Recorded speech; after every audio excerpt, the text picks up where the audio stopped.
Alors moi, c'est François Lefloc. Je suis ingénieur en solutions internationales. Et avec moi, Florence Curo, qui est Solution Architect InterSystems. C'est juste? J'ai bien dit? Merci. Alors, avant de parler d'analyse populationnelle, la première problématique, c'est évidemment l'écosystème de santé qui, il faut le dire, est très décentralisé. Donc, quand on parle de regrouper toutes les données pertinentes sur un patient, évidemment, on pense toujours d'abord aux hôpitaux, pharmacies, soins à domicile. Oui.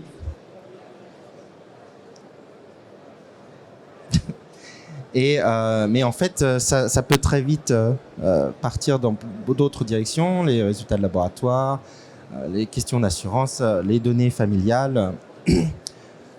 Et puis voilà, on commence à rajouter d'autres critères importants. On ne pense pas toujours à tout. Notamment là-dessus, il y a un truc amusant, c'est les prisons. Beaucoup de données médicales peuvent être dans des établissements comme ça, dans des cadres un peu particuliers. Et voilà, donc pour parler d'analyse populationnelle, il faut être capable d'avoir donc toutes ces données, une vision globale des dossiers patients sur tous ces établissements et avoir aussi une vision temporelle qui va à la fois donc dans le passé, le présent et l'avenir. Et la clé, je dirais, de l'analyse populationnelle, c'est évidemment d'être capable de prédire ce qui va arriver, de savoir comment est-ce qu'on pourrait passer de soins un peu réactifs aux soins préventifs. Et aussi analyser a posteriori l'efficacité d'un traitement. Alors, pourquoi c'est un gros challenge aujourd'hui ?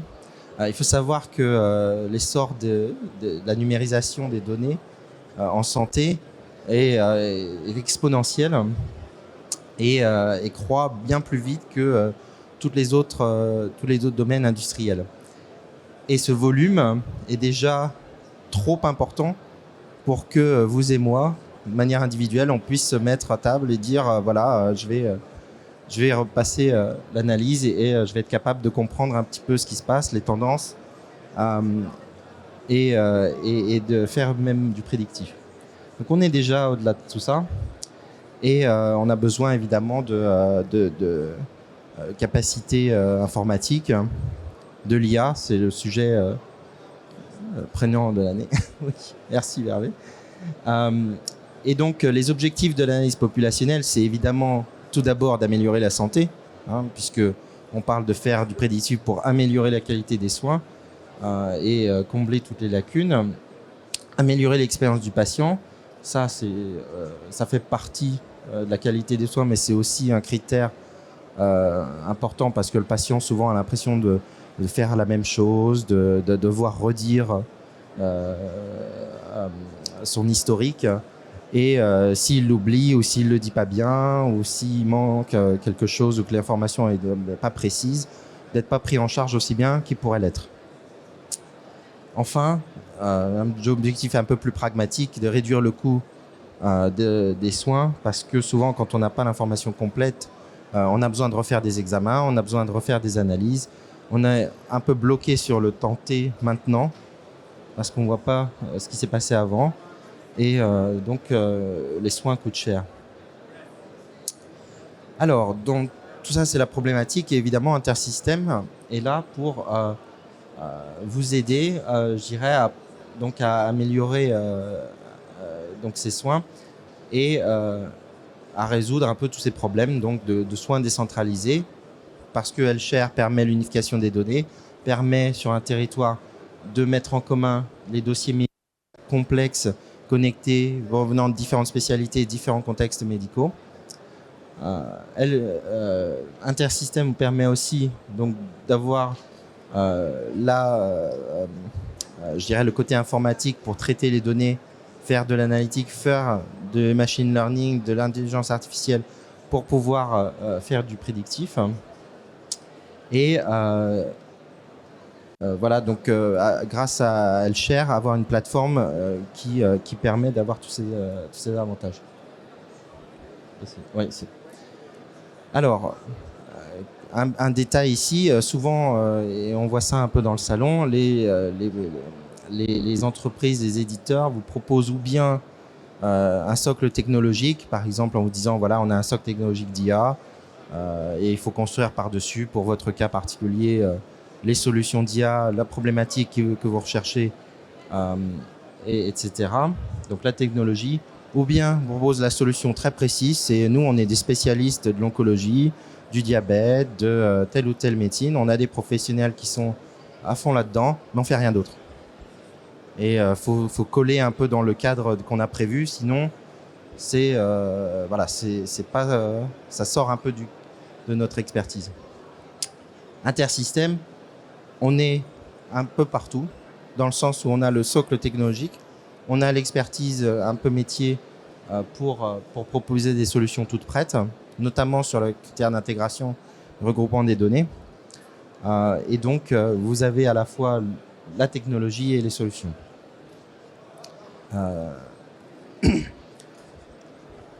Et donc, avec Elshare, on a le dossier de soins unifié, on a les composants pour créer tout ce qui en découle, pour créer l'analyse, pour gérer les identités, pour intégrer les différents acteurs de la santé.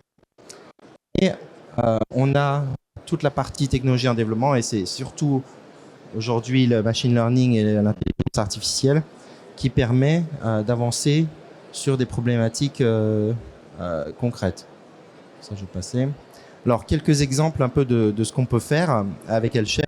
Au niveau de l'analytique, c'est tout d'abord, bon, je dirais le truc classique, c'est d'avoir les tableaux de bord représentatifs de l'état à l'instant T de la population sur un territoire. Par exemple, de voir comment se répartissent tous mes patients atteints d'hypertension. Donc, on peut faire des catégorisations, catégories d'âge, catégories de médicales. On peut également faire ça donc avec une certaine liberté sur la charte graphique. Là, dans la page d'avant, je vous montrais un outil intersystème qui s'appelle Health Insight. Ici, on a une intégration avec un outil classique de type Power BI ou Tableau pour représenter la même chose. Et qu'on est passé au niveau technologique. Voilà, on est flexible au niveau technologique sur les outils mis en œuvre. Alors, on perd ici un exemple où on fait de la classification aussi, ou sur la problématique du cancer, par exemple, sur la population, on va pouvoir faire une classification, encore une fois, des patients par groupe d'âge, par établissement, par le nombre d'admissions sur l'année. Voilà, tout un tas de critères qu'on pourrait décider, encore une fois, pour avoir la vue à 360 degrés de l'état actuel. On peut avoir des analyses un peu ciblées, par exemple sur le côté géographique. Ça peut être important sur la santé publique aussi, détecter les problèmes, je dirais, locaux. Et même, de manière plus générale, l'efficacité par rapport à des mesures d'objectifs de santé publique. Alors là, c'est sur un exemple américain. Voilà, sur les objectifs de combien de patients devraient faire en principe un mammogramme. Et en fait, il n'y en a pas qui l'ont fait dans cet exemple-là. Donc, on voit qu'il y a évidemment un problème. Enfin, donc tout ça, ça permet de faire la stratification de la population qui va permettre aux analystes de pouvoir donc compléter leur analyse populationnelle multifacteur et de comprendre mieux l'état sur une thématique médicale sur un territoire.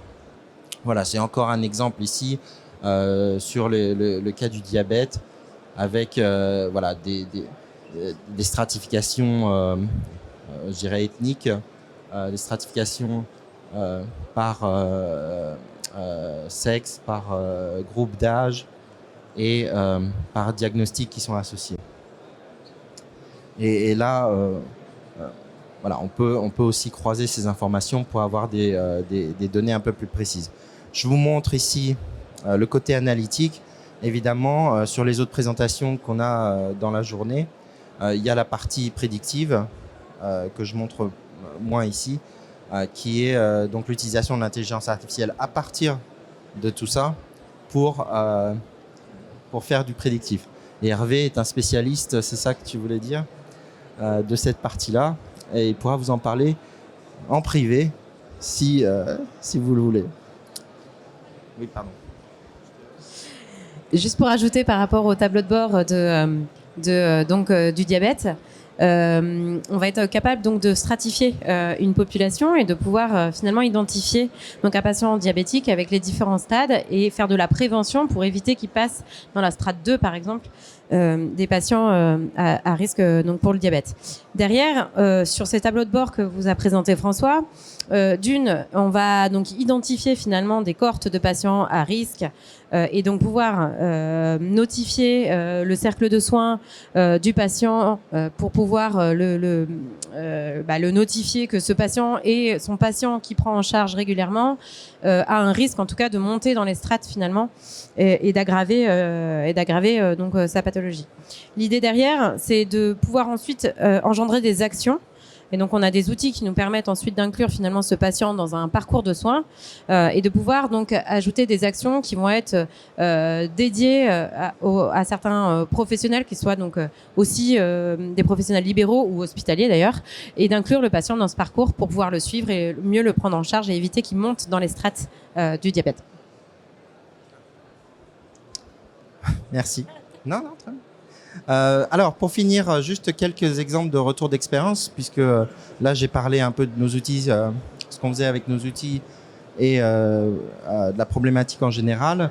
On a quelques retours d'expérience où on travaille typiquement avec des partenaires aussi sur le machine learning et l'intelligence artificielle, comme Calibs, par exemple, qui fait ça ici. Donc ici, un exemple d'un État américain, le Rhode Island, où on a l'avantage d'avoir une organisation qui regroupe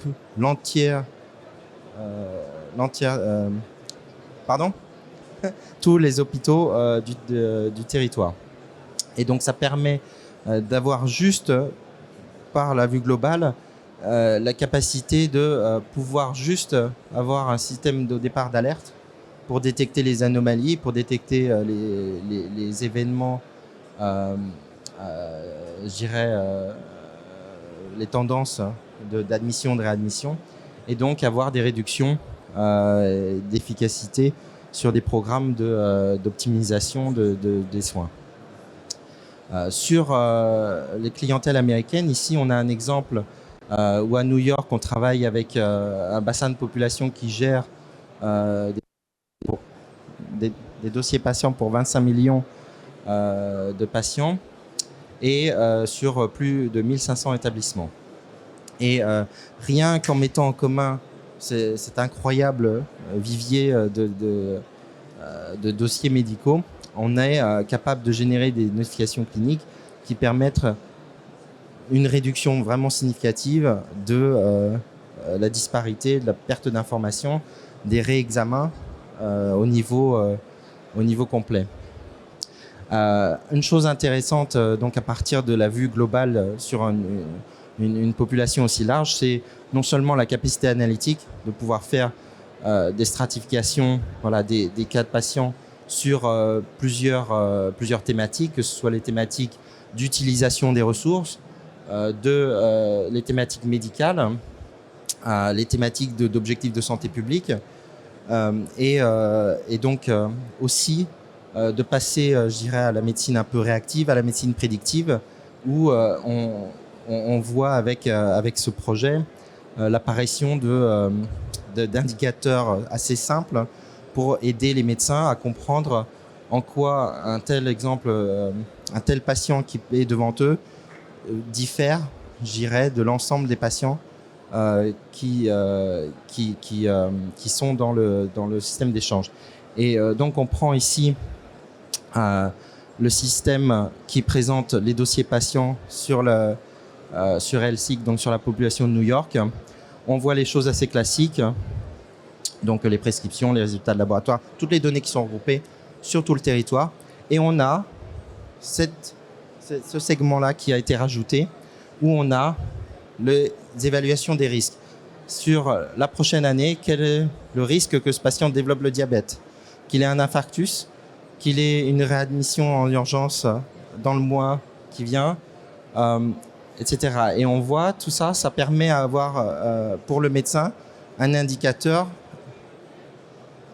basé sur l'intelligence artificielle. Après, évidemment, le médecin est libre d'arbitrer sur les restes des données, mais voilà, de voir qu'il y a quelque chose qui ressort du dossier patient dans la globalité de l'analyse prédictive. Voilà, donc ici les indicateurs, c'est un pourcentage de chance, hein, en l'occurrence. Et donc, avec ces indicateurs, ce qu'ils ont vu, c'est que ça changeait un peu, donc légèrement, la façon de traiter les patients. Et ils en ont déduit qu'il y avait une réduction assez importante des réadmissions aux urgences juste par voilà, cette meilleure information qui en fait est une information qui n'est plus donc juste le patient, mais qui est aussi le patient dans le bassin de population du dossier. Alors un autre exemple aussi aux États-Unis ici, où on travaille avec un groupe hospitalier qui est sur 3 États différents et où on s'intéressait aux mesures du traitement du diabète et où Healthshare a servi à donc suivre les objectifs de qualité nationaux de traitement du diabète. Je passe un peu rapidement sur ces exemples. D'autres exemples, on est bon timing. C'est bon. En Californie, ici, donc l'exemple de Manifest Medex, qui est une organisation non lucrative qui regroupe un certain nombre d'acteurs en santé, donc des hôpitaux, des cliniques, des laboratoires d'analyse médicale, et qui ont aussi utilisé la capacité d'analyse au niveau populationnel pour, de manière similaire à New York, faire un focus sur la réadmission et prédire les taux de réadmission. C'est important parce que c'est aussi, même sur l'efficience de l'hôpital, de dire est-ce que je garde le patient un jour de plus pour qu'il ait moins de chances de revenir dans 2 jours. Voilà, ça peut avoir un intérêt. Alors, pendant que le médecin traite son patient, on a la possibilité justement d'avoir ces alertes qui vont aussi s'exprimer en fonction de l'action. C'est-à-dire ici, on voit un cas par exemple où le médecin pourrait s'apprêter à décharger un patient et on a une alerte qui dit « Ah, attention, si la décharge fait maintenant, il y aura tant de chances que voilà, dans la semaine qui suit, le patient revienne à l'hôpital. » Voilà, je passe un peu sur le modèle mathématique, machine learning derrière. Est-ce qu'il y a des questions? Olivier? François? Geoffroy? Bon. Ah, merci.